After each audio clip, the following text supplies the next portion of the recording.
Salut tout le monde et bienvenue dans cette vidéo. Aujourd'hui, par rapport à ma chaîne YouTube, j'ai décidé de faire une nouvelle playlist. Et oui, encore une nouvelle. J'aime bien à chaque fois compartimenter tout ce que je vous explique.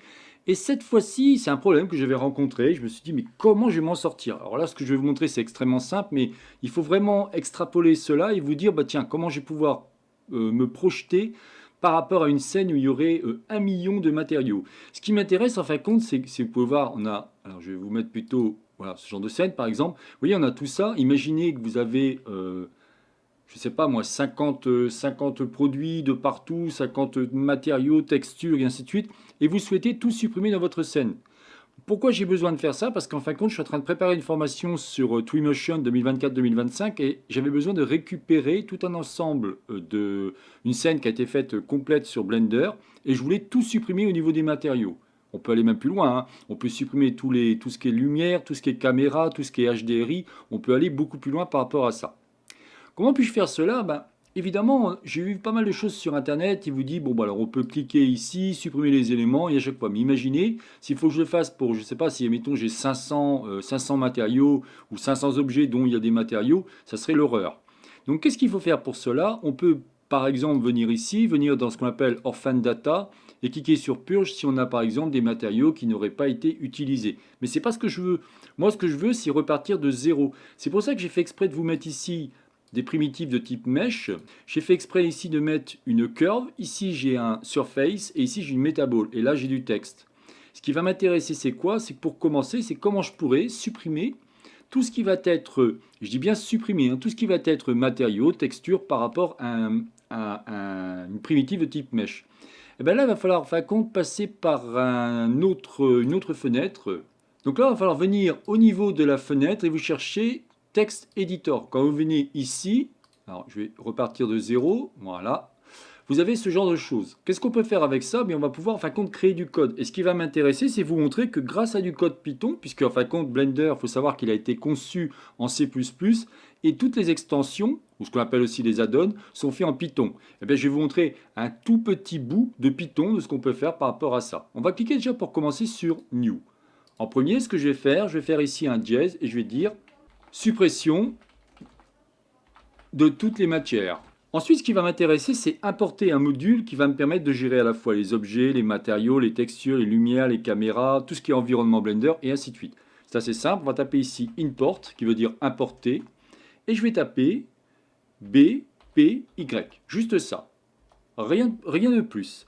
Après, ce qui va m'intéresser, c'est faire quoi? C'est dire, qu'est-ce que je veux supprimer? Dans ces cas-là, il va falloir dire, OK, je veux par rapport à un objet. Alors, ce que je vais vous expliquer, c'est pas évident si vous ne comprenez pas, parce qu'effectivement, il faut avoir quand même des notions de programmation, mais en gros, c'est une boucle. Donc, je dis que pour chaque objet, ça va s'appeler OBJ, dans le fichier qui va s'appeler BPY, donc dites-vous bien que c'est comme un... On pourrait dire c'est des objets, et dans les objets, on va pouvoir accéder à ce qu'on appelle des propriétés et des méthodes. Voilà. Bon, je ne vais pas vous en dire plus par rapport à ça, mais je voulais déjà vous expliquer ce que ça va donner. Après, je vais taper quoi? Je vais taper ici data, et je vais taper object. Là, je mets deux points. C'est ce qu'on fait en général en Python. Et dès que je fais entrer, ce qui est génial, c'est que lui va me gérer de suite ce qu'on appelle l'indentation. Ça, c'est vraiment intéressant. Là, je vais dire maintenant, si mon objet, donc c'est toujours obj, hein, avec point, donc c'est ce que je vous disais, c'est une propriété de type qui va être égale à mesh. Alors, qu'est-ce que je fais? Eh bien là, je vais dire objet. Par contre, on comprend, hein, quand on connaît un petit peu le langage, on comprend ce qu'il fait. Je fais un data, matériel, avec un S, clear, donc c'est la fonction, et je lui dis efface-moi ça. Je vais dire, mais est-ce que ça va marcher? Bon, on va voir ça de suite.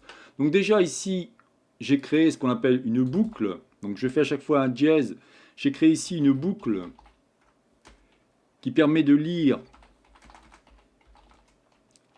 les différents objets et voir si ceux-ci ont des matériels. Ou des matériaux, si vous préférez. Les différents objets. OK? Donc là, vous voyez que ici, on a ça. Regardons pour voir si ça fonctionne. Il suffit de cliquer sur Run Script. Ah, là j'ai une erreur. Il me dit, effectivement, je l'ai vu de suite, j'ai vu ici que c'était marqué. Mon erreur, en fin de compte, elle est simple, elle est ici. Ce n'est pas une assignation que je veux, c'est un égal. Donc en l'occurrence, je veux que ce soit équivalent à mesh. Dans ces cas-là, si je fais maintenant, je lance, vous voyez d'un seul coup, ça a fonctionné. Si je reviens en arrière, c'est ça qui m'intéressait de vous montrer. Alors évidemment, on pourrait aller beaucoup plus loin, hein, bien entendu, hein. Là, je vous ai dit, j'ai fait en sorte de récupérer différents types de primitives de type metaball. Ça va être ici ce qu'on appelle des curves, puisqu'on le retrouve bien ici. Vous avez ici ce qu'on appelle des shapes, enfin des primitives de type surface, et ici une primitive de type texte. Donc comme je vous disais, ce qui va m'intéresser, ce que j'ai fait, c'est que je ne vais pas vous refaire un petit copier-coller de tout ça. Je vais effacer, et moi dans mon coin, j'ai fait un petit copier-coller. Si je résume, qu'est-ce que j'ai fait? Eh bien ici, vous allez avoir, donc on repart avec l'importation de PB, de BPY, pardon. Ici, je vais créer une liste par rapport à mes primitives. En gros, je lui dis qu'est-ce que je veux. Je voudrais que tu regardes toutes les primitives de type mesh, curve, surface, metaball et font. Évidemment, on pourrait même en rajouter si on veut, hein. Et sans parler de ce qu'on pourrait, comme je vous disais, faire une gestion avec les caméras, les lumières, les HDRI, enfin, je vais voir si je vais pas faire plus tard carrément un petit script qu'on pourra récupérer. En gros, je vais faire un petit add-on très simple, hein, dans le même style, pour voir si je peux pas le complexifier. Et ici, j'ai fait quoi? Je fais une boucle qui me dit que pour chaque objet, au niveau de... donc c'est les données, en fin de compte, hein, c'est les propriétés de propriété. Je vérifie que mon objet, il est bien dans la liste, c'est-à-dire est-ce que c'est bien un mesh, est-ce que c'est bien un curve, est-ce que c'est bien une surface méta, donc metaball, hein, pour méta, ou alors font, c'est-à-dire un texte. Et si c'est le cas, j'efface. Regardons si cela fonctionne. Je viens ici et je lance la lecture. Vous voyez que ça a fonctionné. Voilà, écoutez, je n'en dirai pas plus par rapport à cette vidéo. Ce qui m'intéressait vraiment, c'est de vous montrer que grâce à Python, on peut faire ce genre de choses. Moi, je vous avouerai que souvent, et croyez-moi, c'est très simple que je vous montre, mais j'avais une scène qui était vraiment complexe, il y avait beaucoup de choses dedans. Je me suis dit, mais comment je vais faire pour pouvoir récupérer celle-ci, la rendre complètement vierge et la mettre dans Twinmotion, puisque c'est ça qui m'intéressait.